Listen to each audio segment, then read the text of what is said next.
سب سے پہلی بات تو یہ ہے کہ جو عنوان طے کیا گیا ہے اس پر بات شروع کرنے سے قبل کچھ باتیں بطور ہدایت اپنی گزارشات کی شکل میں آپ حضرات کی خدمت میں عرض کرنا چاہتا ہوں، اور وہ یہ ہے کہ ہمارے یہاں سب سے بڑا المیہ یہ ہے کہ اس علمی میدان میں کام کرنے والے افراد بہت کم ہیں۔ اس علمی میدان میں کام کرنے والے افراد بہت کم ہیں۔ اس محنت کے ذریعے سے ایک تو اپنے لوگوں کو اپنے مسائل، اپنے دلائل سمجھانا، اہل باطل کے شبہات کا ازالہ کرنا اور اپنے کام کرنے والے افراد کو تیار کرنا ہے۔ کیا کیا کام کرنا ہے؟ ایک، اپنے لوگوں کو اپنے مسائل اور دلائل سمجھانا، اہل باطل کے شبہات کا ازالہ کرنا اور اپنے افراد کو کام کے میدان میں کھڑا کرنا۔ اور ہمارے یہاں کام کرنے کے لیے صرف دو ہی شرط ہے۔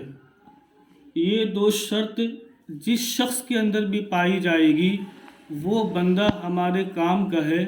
ان دونوں میں سے ایک شرط بھی اگر مفقود ہو گئی تو وہ بندہ ہمارے کام کا نہیں ہے۔ پہلی شرط تو یہ ہے کہ وہ بیوقوف نہ ہو۔ پہلی شرط کیا ہے؟ وہ بیوقوف نہ ہو۔ اور دوسری شرط یہ ہے کہ وہ گونگا بھی نہ ہو۔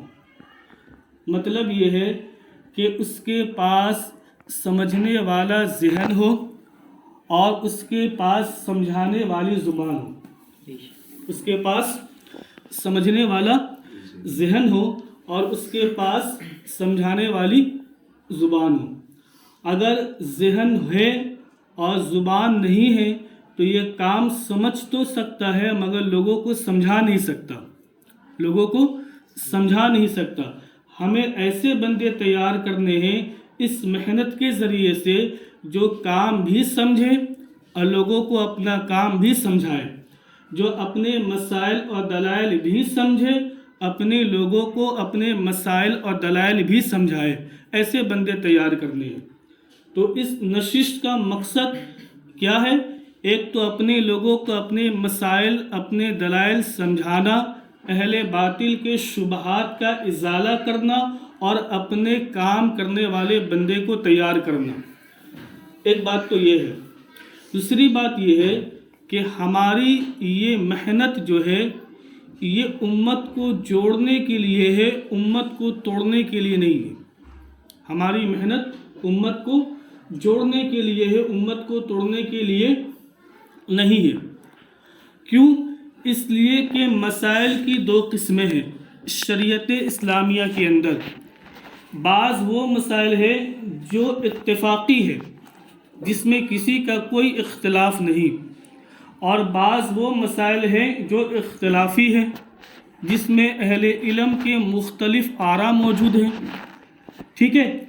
تو اگر ہم یہ کہتے ہیں کہ بھائی اتفاقی مسائل کو اتفاقی رہنے دیا جائے، اس میں اختلاف نہ کیا جائے، اور اختلافی مسائل کو اختلافی رہنے دیا جائے، اسے خواہ مخواہ اتفاقی نہ بنایا جائے، تو جو مسائل 1400 سالوں سے اتفاقی ہے اس میں ہم بھی اتفاق کر لیں، اور جو مسائل 1400 سالوں سے اختلافی چلے آ رہے ہیں اس میں ہم بھی علماء کے مختلف آراء کو تسلیم کر لیں۔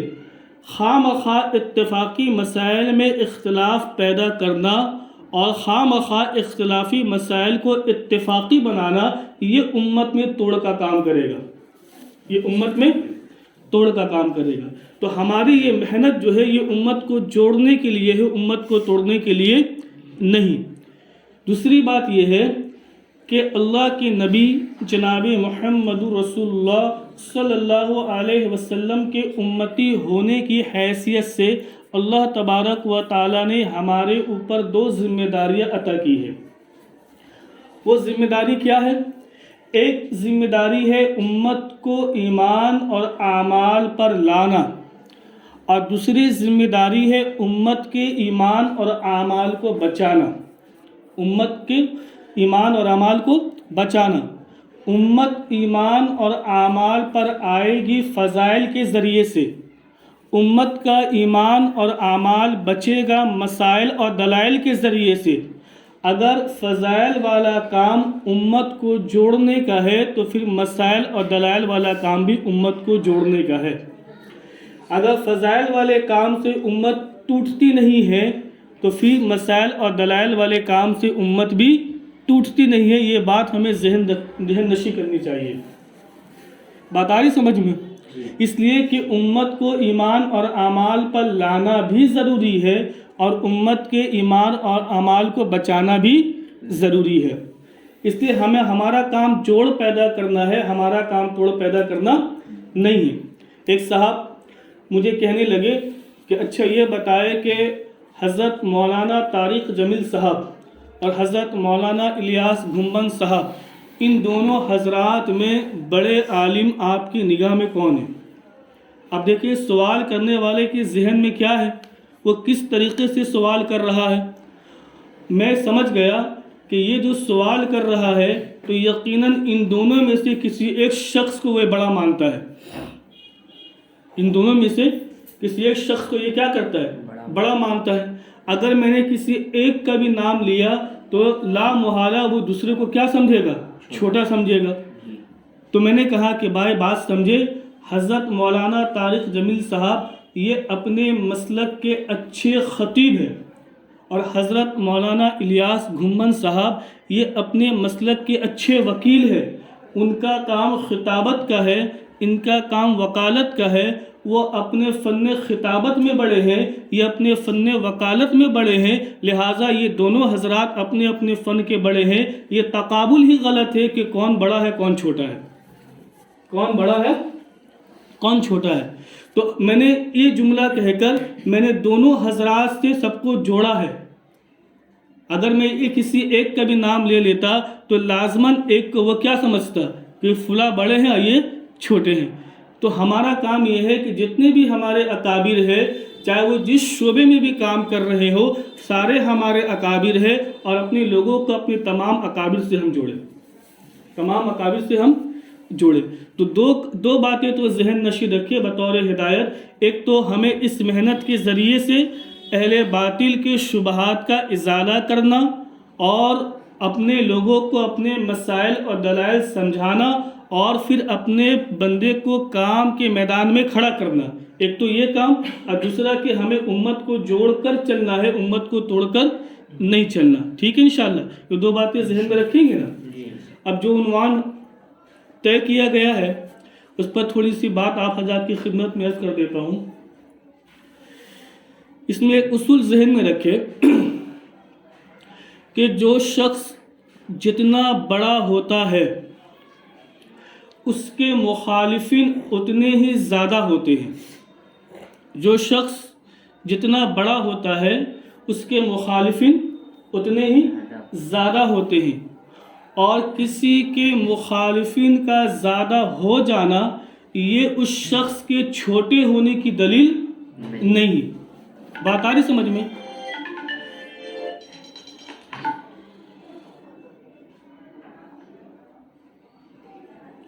کسی کے مخالفین کا زیادہ ہو جانا یہ اس شخص کے چھوٹے ہونے کی دلیل نہیں ہے۔ اب دیکھیں حضرت نوح علیہ السلام، انہوں نے کم و بیش 950 سال تک اپنے قوم پر محنت کی، 950 سال تک، اور ان 950 برس کی محنت کا خلاصہ کیا تھا؟ ان کی حمایت کرنے والے افراد کتنے تھے؟ کم و بیش 80 سے 82 لوگ، لیکن ان کی مخالفین کی تعداد کتنی زیادہ تھی؟ تو کیا حضرت نوح علیہ السلام کے مخالفین کا زیادہ ہونا معاذ اللہ کیا ان کے چھوٹے ہونے کی دلیل ہے؟ ہرگز نہیں۔ تو کسی کے مخالفین کا زیادہ ہو جانا یہ اس شخص کے چھوٹے ہونے کی دلیل نہیں ہے۔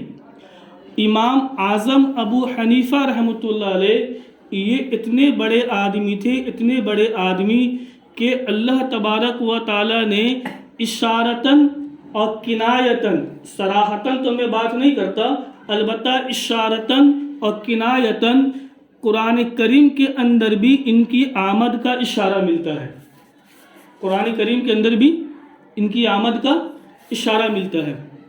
قرآن کریم کے اندر اللہ تبارک و تعالیٰ نے فرمایا وَإِن تَتَوَلَّوْا يَسْتَبْدِلْ قَوْمًا غَيْرَكُمْ ثُمَّ لَا يَكُونُوا أَمْثَالَكُمْ، کہ اگر تم خدا تبارک و تعالیٰ کی دین سے اعراض کرو گے، خدا کی نافرمانی کرو گے، اس کے حکموں کو پورا نہیں کرو گے، تو پھر اللہ تبارک و تعالیٰ تمہاری جگہ پر دوسری قوم کو لائے گا، اور وہ قوم خدا تعالیٰ کی دین کی محنت کرے گی، اور وہ تمہاری طرح نہ ہوگی، وہ تمہاری طرح نہ ہوگی۔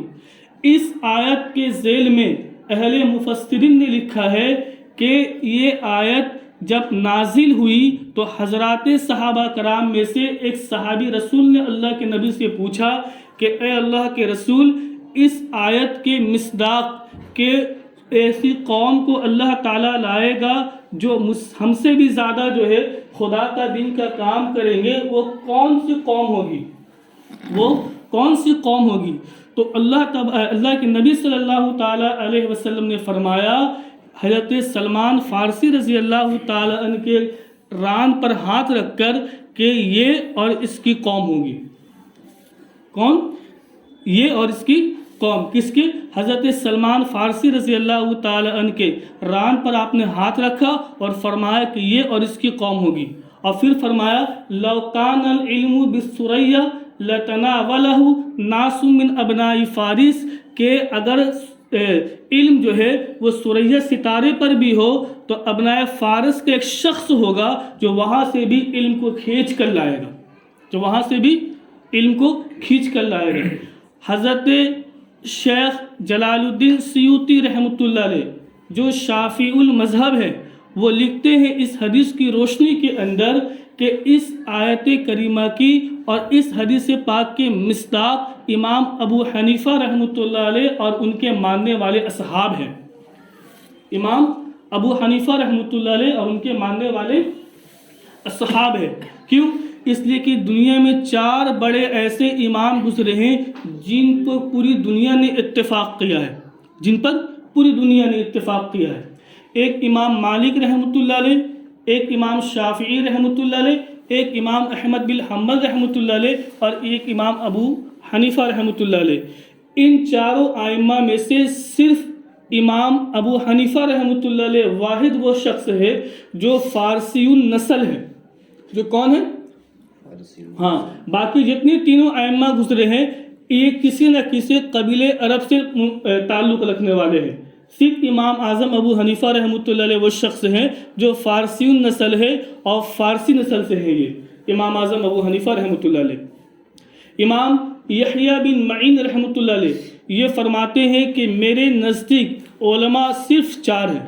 کتنے ہیں؟ صرف 4۔ اور وہ کیا ہیں؟ فرمایا کہ ایک امام مالک رحمۃ اللہ علیہ، ایک امام اوزاعی رحمۃ اللہ علیہ، ایک امام سفیان ثوری رحمۃ اللہ علیہ، اور ایک امام ابو حنیفہ رحمۃ اللہ علیہ۔ امام یحییٰ بن معین کیا فرما رہے ہیں کہ میرے نزدیک جو علماء ہیں وہ صرف 4 ہیں، ان میں سے ایک نام کن کا لے رہے ہیں؟ امام ابو حنیفہ رحمۃ اللہ علیہ کا لے رہے ہیں۔ امام شافعی رحمۃ اللہ علیہ فرماتے ہیں کہ فقہ میں جتنے بھی لوگ موجود ہیں یہ سارے کے سارے امام ابو حنیفہ رحمۃ اللہ علیہ کے اہل و عیال ہیں۔ فقہ میں سارے کے سارے لوگ امام ابو حنیفہ رحمۃ اللہ علیہ کے اہل و عیال ہیں۔ اور امام سفیان بن عینیہ رحمۃ اللہ علیہ یہ فرماتے ہیں کہ خذ المناسک ان اہل مکہ، کہ حج کے جو مناسک ہے، حج کے جو ارکان ہیں، حج کے جو مسائل ہیں وہ اہل مکہ سے حاصل کرو۔ تو کس سے حاصل کرو؟ اہل مکہ سے حاصل کرو۔ وخذ القراءۃ عن اہل المدینۃ، اور قرات جو ہے وہ اہل مدینہ سے حاصل کرو، وخذ الحلال والحرام عن اہل الکوفۃ، اور حلال و حرام کے جو مسائل ہے وہ اہل کوفہ سے حاصل کرو۔ وہ کس سے حاصل کرو؟ اہل کوفہ سے حاصل کرو، کہ اس پر ان کو بڑی مہارت حاصل ہے اہل کوفہ کے لوگوں کو۔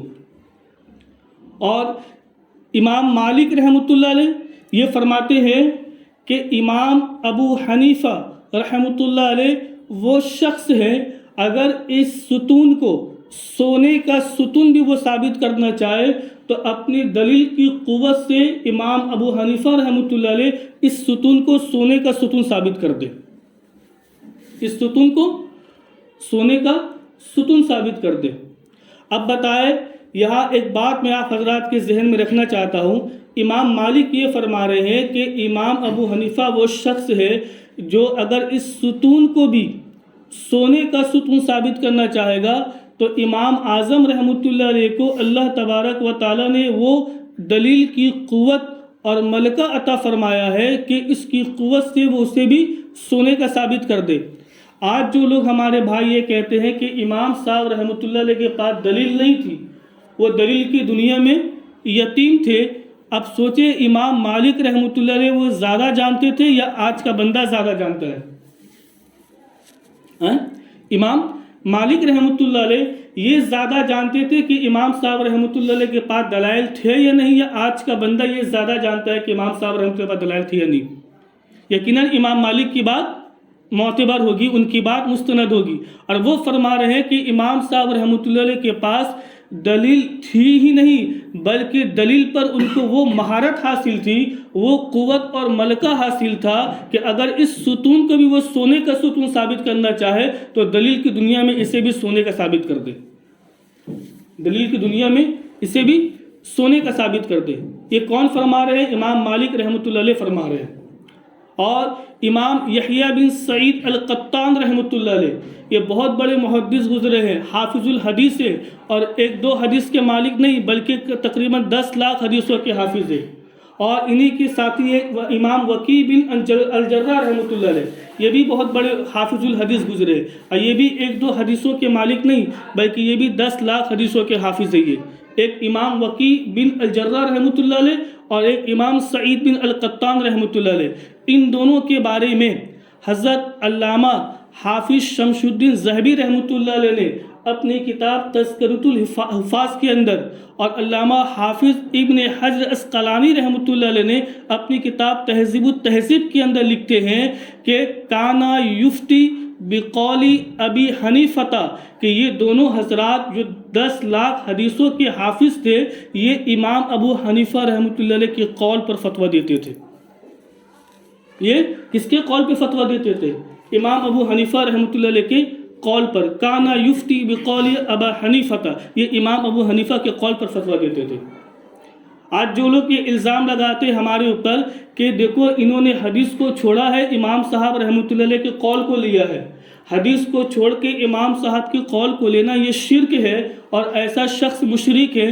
میں پوچھتا ہوں کہ جو 10 لاکھ حدیثوں کا حافظ، یہ 10 لاکھ حدیثوں کے حافظ ہونے کے باوجود بھی یہ فتویٰ کن کے قول پر دے رہے ہیں؟ امام صاحب رحمۃ اللہ علیہ کے قول پر دے رہے ہیں۔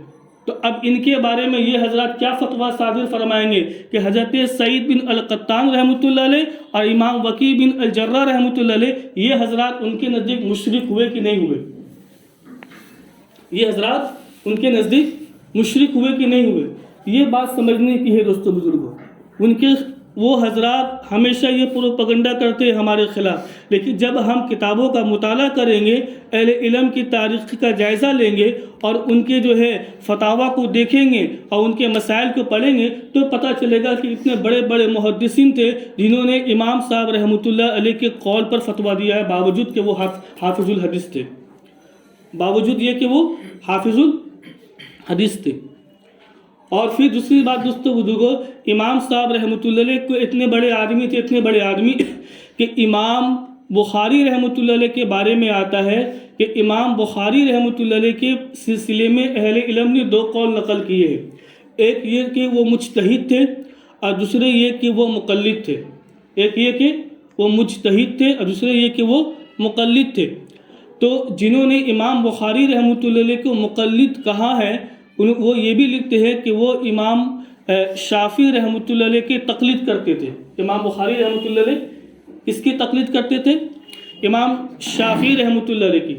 امام تاج الدین سبکی رحمۃ اللہ علیہ نے اپنی کتاب طبقات الشافعیہ کے اندر امام بخاری رحمۃ اللہ علیہ کو مقلد بھی لکھا ہے اور شافعی المذہب بھی لکھا ہے۔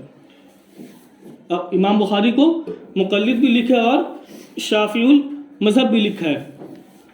تو اگر اس بات کو مان لیا جائے تو امام بخاری رحمۃ اللہ علیہ مقلد کن کے؟ امام شافعی رحمۃ اللہ علیہ کے، اور امام شافعی رحمۃ اللہ علیہ کے استاد تھے امام محمد رحمۃ اللہ علیہ، اور امام محمد رحمۃ اللہ علیہ شاگرد ہے امام ابو حنیفہ رحمۃ اللہ علیہ کے۔ امام محمد رحمۃ اللہ علیہ یہ شاگرد کن کے ہیں؟ امام ابو حنیفہ رحمۃ اللہ علیہ کے۔ امام بخاری رحمۃ اللہ علیہ کے استاد ہے حضرت عبداللہ ابن مبارک رحمۃ اللہ علیہ، اور عبداللہ ابن مبارک رحمۃ اللہ علیہ یہ شاگرد تھے امام ابو حنیفہ رحمۃ اللہ علیہ کے۔ یہ کن کے شاگرد تھے؟ امام ابو حنیفہ رحمۃ اللہ علیہ کے۔ امام بخاری رحمۃ اللہ علیہ کے استاد ہے ابراہیم بن مکی بلخی رحمۃ اللہ علیہ، اور یہ ابراہیم بن مکی بلخی رحمۃ اللہ علیہ یہ شاگرد تھے امام ابو حنیفہ رحمۃ اللہ علیہ کے۔ امام بخاری رحمۃ اللہ علیہ کے استاد تھے ابو عاصم النبیل رحمۃ اللہ علیہ، اور ابو عاصم النبیل رحمۃ اللہ علیہ یہ شاگرد تھے امام ابو حنیفہ رحمۃ اللہ علیہ کے۔ یہ شاگرد کن کے تھے؟ ابو حنیفہ رحمۃ اللہ علیہ کے۔ امام بخاری رحمۃ اللہ علیہ کے استاد تھے سفیان ثوری رحمۃ اللہ علیہ، اور سفیان ثوری رحمۃ اللہ علیہ یہ شاگرد کن کے ہیں؟ امام ابو حنیفہ رحمۃ اللہ علیہ کے۔ امام بخاری کی جو حدیث کی کتاب ہے اس کے راوی ہے وکی بن الجرہ، جن کا نام میں نے ابھی لیا ہے۔ یہ وکی بن الجرہ رحمۃ اللہ علیہ یہ شاگرد ہے امام ابو حنیفہ رحمۃ اللہ علیہ کے۔ امام بخاری رحمۃ اللہ علیہ کی حدیث کی کتابوں کے راوی یہ سعید بن القطان ہے، اور یہ سعید بن القطان جو ان کی حدیث کے راوی ہیں یہ شاگرد ہے امام ابو حنیفہ رحمۃ اللہ علیہ کے۔ یہ عجیب تماشا ہے کہ امام صاحب رحمۃ اللہ علیہ کے پاس نہ حدیث تھی، نہ امام صاحب رحمۃ اللہ علیہ کو حدیثیں آتی تھی، نہ امام صاحب رحمۃ اللہ علیہ اتنے کوئی بڑے مستند عالم تھے۔ یہ عجیب تماشا ہے۔ ہم کہتے ہیں کہ امام بخاری رحمۃ اللہ علیہ کو جب آپ مستند مانتے ہیں تو ان کے اساتذہ، ان کے جو شیوخ ہیں وہ تو سارے کے سارے امام ابو حنیفہ رحمۃ اللہ علیہ کے شاگرد ہیں، وہ سارے کے سارے امام ابو حنیفہ رحمۃ اللہ علیہ کے شاگرد ہیں۔ اور میں آپ کو بتاتا ہوں کہ امام ابو حنیفہ رحمۃ اللہ علیہ یہ صحاح ستہ کے کتب کے راویوں میں سے ایک راوی ہے۔ یہ صحاح ستہ کے کتب کے راویوں میں سے ایک راوی ہے۔ ایسی بات نہیں ہے کہ امام ابو اعظم رحمۃ اللہ علیہ کو جو ہے صحاح ستہ کی کتب کے کسی بھی حدیث میں ان کو سند میں ان کو جگہ نہیں دی گئی، ایسی بات نہیں۔ آپ اٹھائے امام نسائی رحمۃ اللہ علیہ کی کتاب، اس کا جلد اول کتاب الطہارت میں باب الحیض کھول لے، حضرت عائشہ صدیقہ رضی اللہ تعالی عنہ سے حدیث مروی ہے، اور اس حدیث کے جو سلسلے سند میں جتنے راوی ذکر کیے گئے ہیں اس میں ایک راوی امام ابو حنیفہ رحمۃ اللہ علیہ بھی ہے۔ اب دیکھیں سنن نسائی صحاح ستہ کی کتاب ہے کہ نہیں ہے؟ سنن نسائی یہ صحاح ستہ کی کتب میں سے ہے یا نہیں ہے؟ اور سب سے بنیادی بات امام ابو حنیفہ رحمۃ اللہ علیہ ان کے استاذ یا تو حضرات صحابہ کرام ہیں یا تو پھر تابعین ہیں۔ ان کے استاذ یا تو حضرات صحابہ کرام ہیں یا تو پھر تابعین ہیں، اور ان کے ہم کلاس یا تو تابعین ہیں یا تو تبع تابعین ہیں۔ امام اعظم ابو حنیفہ رحمۃ اللہ علیہ کی حضرت انس ابن مالک رضی اللہ تعالی یہ اللہ کے نبی صلی اللہ تعالی علیہ وسلم کے صحابی رسول اور امام ابو حنیفہ رحمۃ اللہ علیہ کے استاذ مکرم انس ابن مالک یہ اللہ کے نبی کے صحابی رسول ہے اور امام اعظم ابو حنیفہ رحمۃ اللہ علیہ کے استاذ ہے۔ حضرت عبداللہ بن ابی اوفا رضی اللہ تعالی عنہ یہ امام اللہ کے نبی صلی اللہ تعالی علیہ وسلم کے صحابی رسول ہیں اور امام ابو حنیفہ رحمۃ اللہ علیہ کے استاذ ہیں۔ حضرت جابر بن عبداللہ رضی اللہ تعالی عنہ یہ اللہ کے نبی صلی اللہ تعالی علیہ وسلم کے صحابی رسول ہیں اور امام ابو حنیفہ رحمۃ اللہ علیہ کے استاذ ہیں۔ حضرت واصلہ بن الاسقا رضی اللہ تعالی عنہ یہ اللہ کے نبی صلی اللہ تعالی علیہ وسلم کے صحابی رسول ہیں اور امام ابو اعظم رحمۃ اللہ علیہ کے استاذ ہیں۔ اور صرف یہی نہیں، حضرت عبداللہ ابن حارث رضی اللہ تعالی عنہ یہ بھی اللہ کے نبی صلی اللہ تعالی علیہ وسلم کے صحابی رسول ہیں اور امام ابو حنیفہ رحمۃ اللہ علیہ کے استاذ ہیں۔ حضرت عائشہ بنت اجرت رضی اللہ تعالی عنہ یہ اللہ کے نبی صلی اللہ تعالی علیہ وسلم کی صحابیہ ہے اور امام ابو حنیفہ رحمۃ اللہ علیہ کے استاذ تھی۔ اتنے سارے صحابہ کرام کے امام صاحب رحمۃ اللہ علیہ نے دو زانو ہو کر ان کے صحبت میں رہ کر جو ہے ان سے حدیث روایت کی، ان سے حدیث سماعت کی ہے۔ اٹھائے، یہ میں نہیں کہہ رہا ہوں، حافظ ابن کثیر رحمۃ اللہ علیہ ان کی کتاب البدایہ والنہایہ ان کی کتاب اٹھا لیں انشاءاللہ، یہ ساری باتیں انہوں نے تفصیل سے بیان کی ہے۔ حافظ ابن کثیر رحمۃ اللہ علیہ، حافظ ابن کثیر رحمۃ اللہ علیہ جن کی کتاب تفسیر ابن کثیر ہے، وہ لکھتے ہیں اپنی کتاب کے اندر کہ امام اعظم رحمۃ اللہ علیہ ان چاروں ائمہ میں سے واحد وہ امام ہے جن کو صحابہ کی زیارت کا شرف اور مقام حاصل ہے، جن کو صحابہ کرام رضوان اللہ تعالی علیہ مجمعین کی زیارت کا شرف اور مقام ان کو حاصل ہے۔ اور اگر ان کی بات ان حضرات کو منظور نہیں تو پھر ان کے بہت بڑے عالم حضرت مولانا محمد جناگڑھی صاحب رحمۃ اللہ علیہ ان کی کتاب امام محمدی، انہوں نے امام خطیب بغدادی رحمۃ اللہ علیہ کے حوالے سے اپنی کتاب کے اس مقدمہ کے اندر حضرت مولانا محمد جناگڑھی صاحب رحمۃ اللہ علیہ نے لکھا ہے کہ امام صاحب رحمۃ اللہ علیہ وہ صحابی رسول ہے جن کو حضرت انس ابن مالک کی زیارت کا شرف اور مقام حاصل ہے۔ حضرت مولانا محمد جناگڑھی غیر مقلد کے بہت بڑے عالم ہیں، ان کی کتاب امام محمدی، اس کتاب کے مقدمہ کے انہوں نے یہ بات لکھی ہے۔ تو بات تو وہی ہو گئی کہ ہم تمہیں اب تمہارے گھر کی شہادت دیتے ہیں، تو ہمارے گھر کی شہادت ماننے کو تیار نہیں، ہم تمہارے اپنے گھر کی شہادت دیتے، کم از کم اسے تو قبول کر لو، کم از کم اسے تو قبول کر لو۔ پھر بھی تمہارے اندر کیا ضد ہے، تم بات ماننے کو تیار نہیں ہو۔ تو دوستو بزرگوں، امام ابو حنیفہ رحمۃ اللہ علیہ یہ کوئی چھوٹے موٹے شخصیت نہیں تھے، یہ بہت بڑے عالم تھے، اور علماء نے لکھا ہے کہ ان کے اساتذہ کی تعداد کم و بیش 4000 تھی۔ کتنی تھی؟ 4000۔ 4000 امام ابو حنیفہ رحمۃ اللہ علیہ کے اساتذہ، ان کے شیوخ تھے۔ اب اگر تھوڑی دیر کے لیے اس بات کو تسلیم کر لیا جائے کہ امام صاحب رحمۃ اللہ علیہ نے ایک استاذ یا ایک شیخ سے صرف ایک ہی حدیث سنی، کتنی سنی؟ صرف ایک حدیث، تو اگر ایک حدیث ہی سنی ہے تو 4000 جن کے اساتذہ ہو تو پھر کم از کم وہ 4000 حدیثوں کے مالک ہوئے کہ نہیں ہوئے؟ 4000 حدیثوں کے مالک ہوئے کہ نہیں ہوئے؟ تو یہ کہنا کہ اس کے پاس حدیثیں نہیں تھی، یہ عدل اور انصاف کے خلاف والی بات ہے، یہ عدل اور انصاف کے خلاف والی بات ہے۔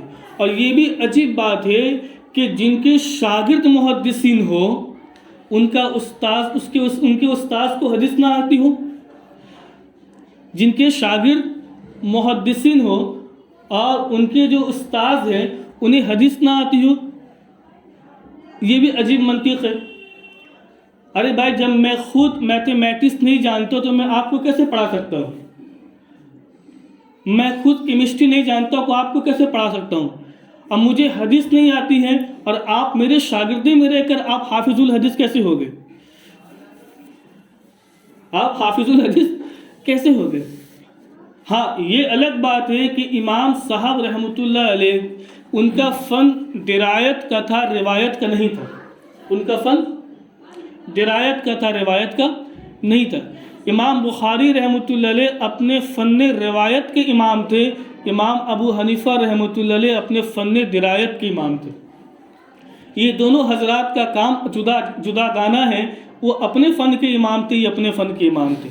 ہم کہتے ہیں کہ اگر روایت لینی ہو تو امام بخاری کی سند سے لو، اور اگر درایت لینی ہو تو امام ابو حنیفہ کے فہم سے لو۔ درایت لینی ہو تو امام ابو حنیفہ کے فہم سے لو، اس لیے کہ محدثین کی رسائی اللہ کے نبی کے الفاظ تک ہے، اور فقہا کی رسائی اللہ کے نبی کے مزاج تک ہے، اللہ کے نبی کے مزاج تک ہے۔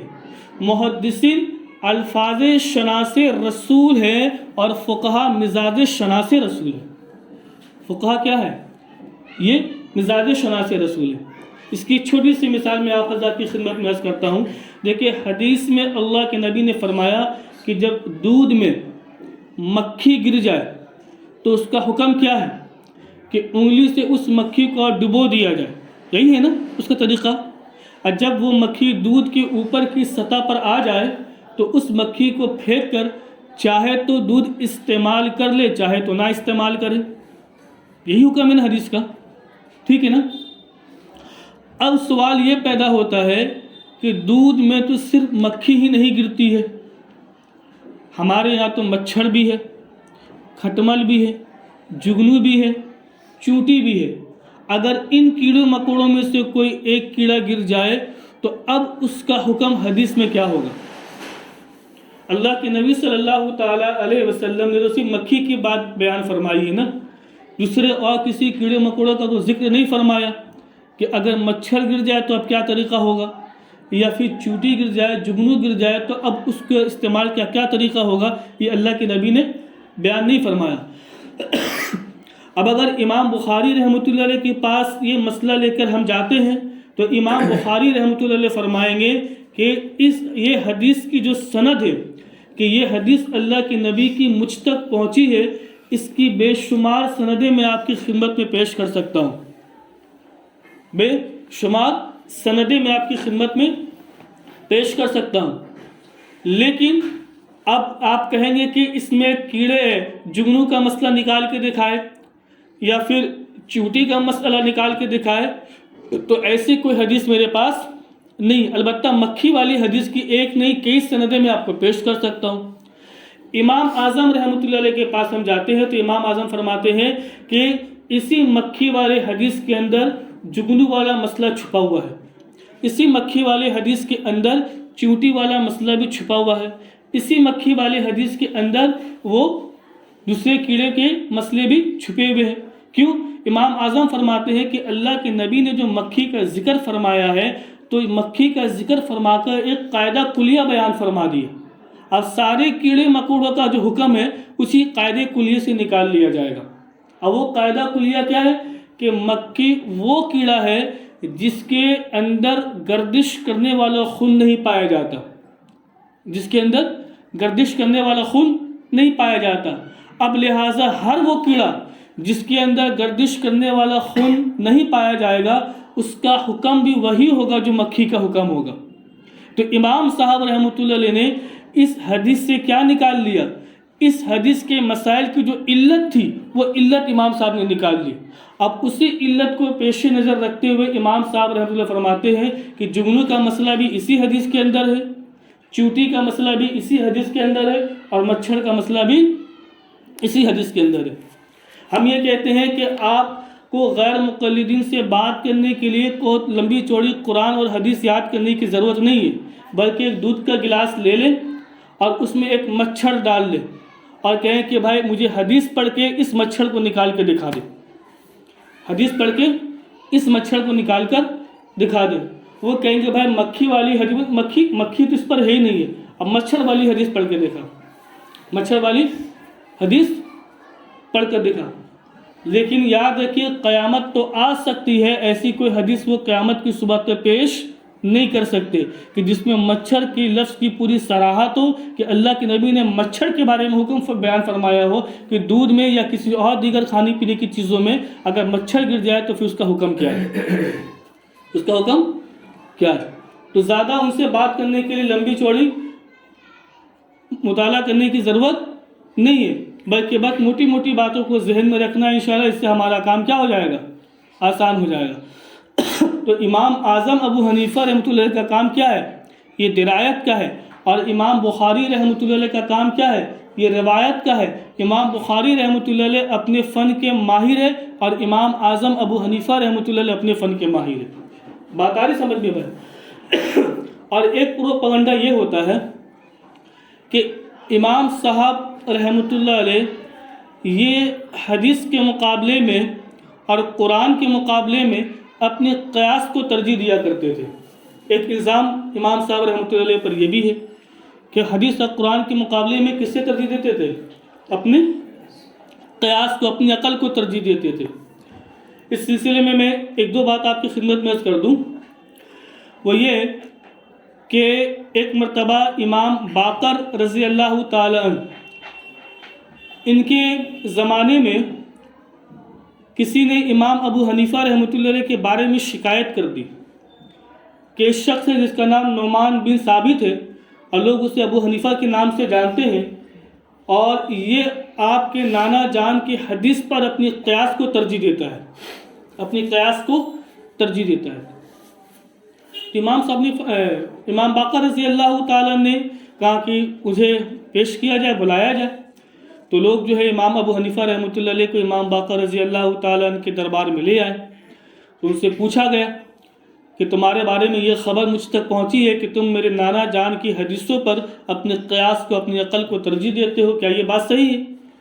تو امام ابو حنیفہ رحمۃ اللہ نے فرمایا کیا مجھے کچھ حق حاصل ہے کہ میں اپنی صفائی میں کچھ بات آپ کے دربار میں، آپ کی خدمت میں عرض کروں؟ کہا کہ بالکل. کہا کہ میرا پہلا سوال آپ سے یہ ہے کہ آپ یہ بتائیں کہ پیشاب یہ زیادہ ناپاک شے ہے یا منی یہ زیادہ ناپاک شے ہے؟ کیا پوچھا امام باقر سے کہ پیشاب یہ زیادہ ناپاک شے ہے یا پھر منی زیادہ ناپاک شے ہے؟ تو امام باقر نے فرمایا کہ ظاہر سی بات ہے کہ پیشاب زیادہ ناپاک شے ہے منی کے مقابلے میں. تو امام صاحب نے فرمایا کہ اگر پیشاب زیادہ ناپاک شے ہے منی کے مقابلے میں تو پھر غسل کے فرضیت کا حکم یہ پیشاب کے خارج ہونے پر ہوتا، نہ کہ منی کے خارج ہونے پر، نہ کہ منی کے خارج ہونے پر. تو عقل کا تقاضا تو یہی تھا کہ جو چیز زیادہ ناپاک ہے، ٹھیک ہے، تو عقل یہی کہتی ہے کہ اس کے خروج پر فتویٰ لگایا جائے. لیکن میں نے فتویٰ یہ نہیں دیا، میں نے فتویٰ یہی دیا جو آپ کے نانا کی حدیث ہے کہ خارج منی پہ غسل فرض ہوتا ہے، خارج پیشاب پہ غسل فرض نہیں ہوتا. تو میں نے کہا آپ کے نانا کی حدیث پر اپنی عقل کو ترجیح دی. کہا کہ دوسرا سوال، کہا کہ وہ کیا؟ کہا کہ عورت زیادہ کمزور ہے یا مرد زیادہ کمزور ہے؟ کہا کہ ظاہر سی بات ہے مرد کے مقابلے میں تو عورت زیادہ کمزور ہے. کہا کہ جب عورت زیادہ کمزور ہے تو ظاہر سی بات ہے کہ وراثت کو جب حصہ تقسیم کیا جاتا ہے تو مرد کو 2 ملنے چاہیے، عورت کو 1 تہائی ملنا چاہیے. مرد کو 2 حصے، عورت کو 1 حصہ ملنا چاہیے، مرد کو 1 حصہ، عورت کو 2 حصہ ملنا چاہیے. عقل کا تقاضا کیا کہتا ہے؟ یہی کہتا ہے. لیکن صرف آپ کی نانا جان کی حدیث یہ ہے کہ عورت کو 1 تہائی ملے گا اور مرد کو کتنے ملیں گے؟ 2 ملیں گے. تو میں نے عقل کو چھوڑ دیا، آپ کی نانا کی حدیث پہ فتویٰ دیا ہے. کہا کہ ایک سوال اور ہمارا، کہا پوچھے.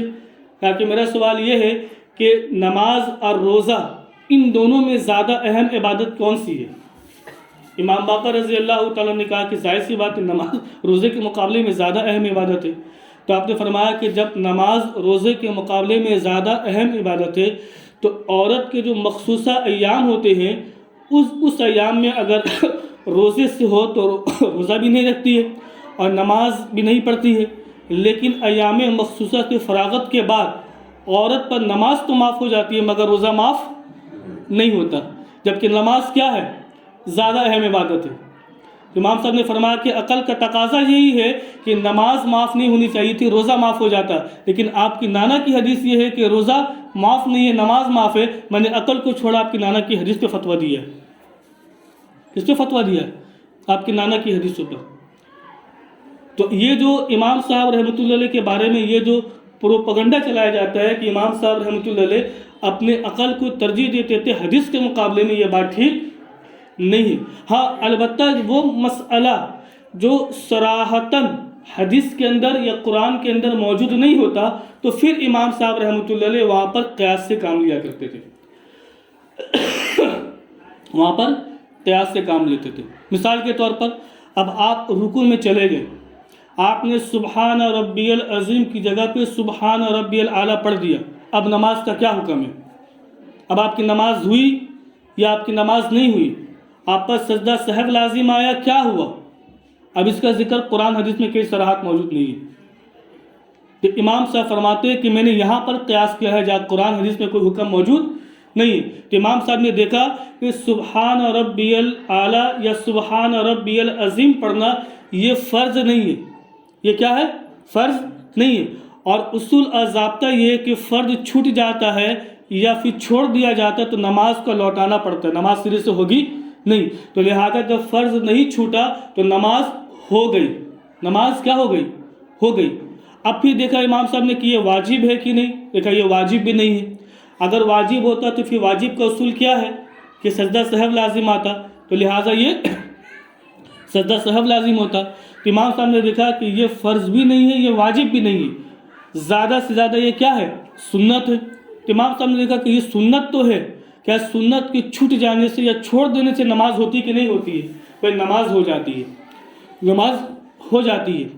اب یہ مسئلہ کہ چھوڑنے والا قصداً چھوڑ رہا ہے یا بلا قصداً چھوڑ رہا ہے، عمدن چھوڑ رہا ہے یا سہون چھوڑ رہا ہے۔ تو اگر سہون چھوڑ رہا ہے تو امام صاحب فرماتے ہیں کہ سنت تو چھوڑا ضرور ہے مگر یہ سہون چھوڑا ہے، بھول سے چھوڑا ہے، اور بھول کو اللہ تعالیٰ معاف فرما دیتے ہیں، بھول کو اللہ تبارک و تعالیٰ معاف فرما دیتے ہیں۔ تو امام صاحب رحمۃ اللہ نے قیاس وہاں پر کیا ہے جہاں قرآن اور حدیث کے اندر مسائل صراحت کے ساتھ موجود نہیں ہے، وہاں پر امام صاحب نے قیاس سے کام لیا۔ تو یہ پروپیگنڈا کرنا امام صاحب کے بارے میں کہ ان کے پاس جو انہوں نے قرآن چھوڑ کر حدیث چھوڑ کر اس کو اپنے قیاس کو ترجیح دی ہے، حالانکہ یہ بات صحیح نہیں ہے۔ بات آ رہی سمجھ میں بھائی؟ تو ان باتوں کو ذہن میں رکھا۔ تو امام صاحب رحمۃ اللہ علیہ ایک کوئی چھوٹے موٹے آدمی نہیں تھے، یہ بہت بڑے آدمی تھے، اور پوری امت نے ان کی تقلید پر اتفاق کیا ہے، ان کے اجتہاد پر اعتماد کیا ہے، اور پوری امت ان کے اجتہاد اور ان کی تقلید کو مانتی ہے، پوری امت۔ امام صاحب رحمۃ اللہ علیہ کی تقلید پوری دنیا میں اس طرح پھیلی ہوئی ہے جس طرح آفتاب اور سورج کی روشنی پوری دنیا میں پھیلی ہوئی ہوتی ہے، جس طرح آفتاب اور سورج کی روشنی پوری دنیا میں پھیلی ہوتی ہے، اس طرح امام صاحب رحمۃ اللہ علیہ کے مقلدین بھی پوری دنیا کے اندر پھیلے ہوئے ہیں۔ ہاں یہ اور بات ہے کہ اگر کسی چمگادڑ کو سورج کی روشنی نظر نہ آئے تو اس کے اپنی نگاہ کی کمزوری ہے، سورج کی روشنی کا کوئی قصور نہیں ہے۔ بات آ رہی سمجھ میں؟ لیکن کوئی یہ کہنا کہ بھائی مجھے سورج کی روشنی نظر کیوں نہیں آ رہی ہے، تو اسے چاہیے کہ وہ اپنی بینائی کو ٹھیک کرے۔ اسے کیا چاہیے؟ وہ اپنی بینائی کو ٹھیک کرے۔ اس میں امام صاحب رحمۃ اللہ علیہ کا کوئی قصور نہیں ہے۔ اس لیے الحمدللہ ہم جس مسلک کو فالو کرتے ہیں، ہم جس امام کی تقلید کرتے ہیں، ہم یوں ہی نہیں کرتے، پوری دنیا ان کی تقلید کرتی ہے، اور ان کے تقلید بڑے بڑے علماء کرتے ہیں۔ وقی بن الجرہ جیسے 10 لاکھ حدیثوں کے حافظ کرتے ہیں، سعید بن القطان جیسے 10 لاکھ حدیثوں کے حافظ کرتے ہیں، امام محمد جیسے جنہوں نے کتاب موطا امام محمد لکھی وہ کرتے ہیں، بڑے بڑے اہل علم، بڑے بڑے کبار تابعین اور بڑے بڑے فقہا ان کی تقلید کرتے ہیں۔ لہٰذا اگر ہم تقلید کر کے گناہ گار ہیں تو 1400 سالوں سے جو زمانے سے جو جب سے امام صاحب دنیا میں تشریف لائے ہیں اور انہوں نے اپنے مذہب کو مدون کر کے امت میں پیش کیا ہے، اس وقت سے جتنے لوگ ان کو فالو کرتے ہوئے آ رہے ہیں سب پر بھی یہی فتویٰ لگنا چاہیے، سب پر بھی یہی فتویٰ لگنا چاہیے جو فتویٰ آج ہم پر لگایا جاتا ہے۔ اس لیے بات وہی ہے، نہ خنجر اٹھے گا نہ تلوار ان سے، یہ بازو میرے آزمائے ہوئے ہیں۔ ان بیچاروں کے پاس کچھ نہیں ہے، ان بیچاروں کے پاس نہ قرآن ہے نہ حدیث ہے۔ اب انہوں نے صرف اپنی عیب کو چھپانے کے لیے یہ کیا کر دیا کہ امام صاحب رحمۃ اللہ علیہ کے مسائل پر الزامات شروع کر دیے، ان کی کتابوں پر حملے شروع کر دیے، ہمارے عقائد پر حملے شروع کر دیے۔ تو ضروری ہے کہ ہم اس محنت میں لگے، یہ کام کریں، اپنے لوگوں کو اپنے مسائل اپنے دلائل کو سمجھائے، اور پھر اپنے کام کرنے والے بندے کو ہم اس لائن میں کھڑا کریں، تاکہ جب یہاں پر کام کرنا ہو تو یہاں کے لوگ کام کرنے والے بنے، رحمت الباری کو پھر یہاں آنے کی ضرورت نہ آئے، اور راجہ بازار میں کام کرنا ہو تو پھر وہاں کے لوگ کام کرنے والے عطر علیم بھائی کو وہاں پر جانے کی ضرورت نہ ہو، تو ہمیں ہر علاقے میں کام کرنے والے بندے کو کھڑا کرنا ہے، اور تاکہ اس علاقے میں اہل باطل کے خلاف یہ جو ہم کام کریں یا کم از کم اپنے لوگوں کو اپنے مسائل اور دلائل سمجھائے، تاکہ ہمارے وہ لوگ جو ان کے پروپیگنڈے کے شکار ہو کر اپنے مسلک کو، اپنے موقف کو چھوڑ کر چلے جا رہے ہیں، ہم انہیں کم از کم بچا سکیں۔ اس کے لیے ضروری ہے کہ ہم دفاع بھی کریں، اور کبھی کبھی ضرورت محسوس ہو تو دفاع کے بجائے ہم اقدام بھی کریں، دفاع کے بجائے ہم اقدام بھی کریں کہ اپنے قدم کو پہلے اٹھائیں۔ میں نے اپنی کچی مسجد میں ایک ساتھی سے کہا، وہ رفع دین کر کے نماز پڑھ رہا تھا، نماز جب مکمل ہو گئی تو میں نے کہا کہ اب اس سے پہلے کہ وہ کچھ کہے میں خود پہلے قدم اٹھا لیتا ہوں۔ میں نے اقدام کا مظاہرہ کیا، میں نے کہا کہ بھائی میں ایک سوال آپ کی خدمت میں عرض کرنا چاہتا ہوں۔ کہا کہ فرمائیے۔ میں نے کہا اس مسجد میں ممبر سے لے کر اوپر تک جتنے مصلی تھے، ان میں سے واحد آپ ایسے شخص تھے جن کی نماز سب کی نماز سے بالکل الگ تھی۔ جو نماز آپ پڑھ رہے تھے کو اس پورے منزل میں کوئی ایسی نماز نہیں پڑھ رہا تھا۔ تو میرا سوال آپ سے یہ ہے کہ ایک آپ کی نماز غلط ہے، ہم سب کی نماز صحیح ہے، یا پھر آپ کی نماز صحیح ہے، ہم سب کی نماز غلط ہے؟ اس کا جواب آپ مرحمت فرما دیں۔ اب اس نے سوچا کہ اگر میں یہ کہہ دوں کہ میری نماز غلط ہے تو میرے لوگ مجھے چھوڑیں گے نہیں، اگر یہ کہہ دوں کہ تیری نماز غلط ہے تو یہ مجھے چھوڑے گا نہیں۔ اب وہ تو پھنس گیا بیچارہ برے طریقے سے۔ تو ہم یہی کہتے ہیں کہ بھائی جب احناف کی نماز آپ کے یہاں نہیں ہوتی تو احناف کے مسجد میں احناف کے امام کے پیچھے آپ کی نماز کیسے ہو جاتی ہے؟ ہمارا تو یہ سوال ہے کہ احناف کی نماز آپ کے یہاں صحیح نہیں ہے اور قرآن حدیث کے مطابق نہیں ہے، تو جو نماز قرآن حدیث کے مطابق نہیں ہے تو وہ نماز آپ کے نزدیک ہوگی نہیں، تو احناف کے مسجد میں احناف کے امام کے پیچھے آپ کی نماز کیسے ہو جاتی ہے؟ آپ ہمارے مسجد میں ہمارے امام کے پیچھے کیسے نماز پڑھ رہے؟